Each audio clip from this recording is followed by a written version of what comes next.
Let's create words based on the Swedish alphabet. Oi! My name is not Sven, it is Martin, ja.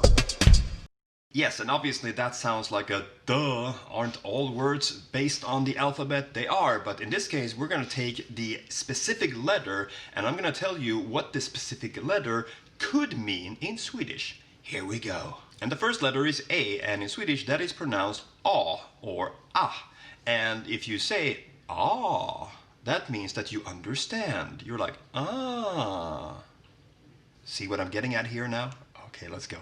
And then we have B, which is pronounced be in Swedish. And if you say that is so be, it means that something sucks.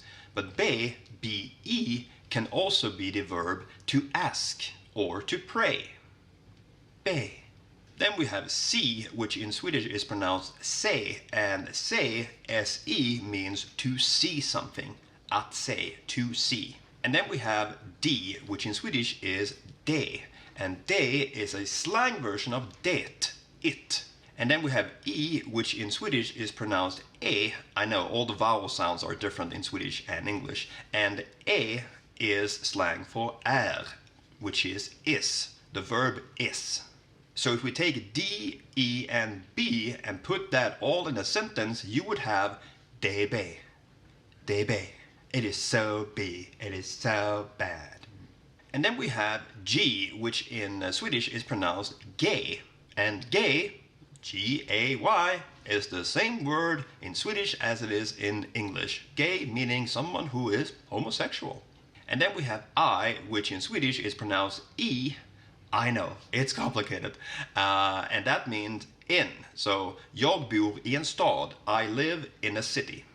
And then we have J, which in Swedish is pronounced J. And this is stretching it a little bit. This is from my dialect from the way down in the south. If you say ge dig, that means give it up or give it a rest. Like give your. In normal Swedish, that would be ge dig. Ge dig. But we would say ge dig. And then we have the letter K, which in Swedish is pronounced ko. And on its own, it doesn't really mean anything, but if you double it up and say Coco, it means a friend with benefits. I'm sure someone in the comment section can tell you what the K and the K stands for, because I'm not going to do it. And we're going to do a similar thing with M, which in Swedish is M. It's the same word, but if you put like 2 or 3 together, you get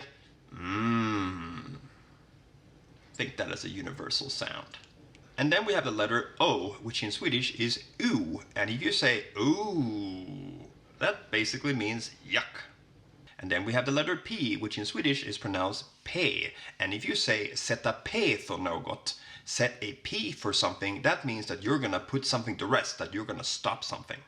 And then we have the letter that's actually a little problematic for me to actually say, because in the South we don't roll it, and that is R. R, R, R.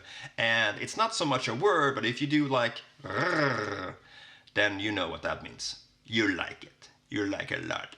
Then we have the letter S, which is basically the same in Swedish, but S, ESS, is the Swedish word for ace, which according to Joey and Chandler is the highest of the card game, and according to Monica and Rachel, the lowest. Then we have the letter T, which is funny because it's exactly the same in Swedish as in English, but pronounced differently. So Swedish T is te, and it means tea.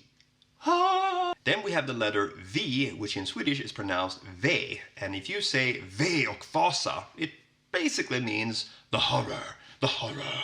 And then we have the letter X, which in Swedish is ex, basically the same.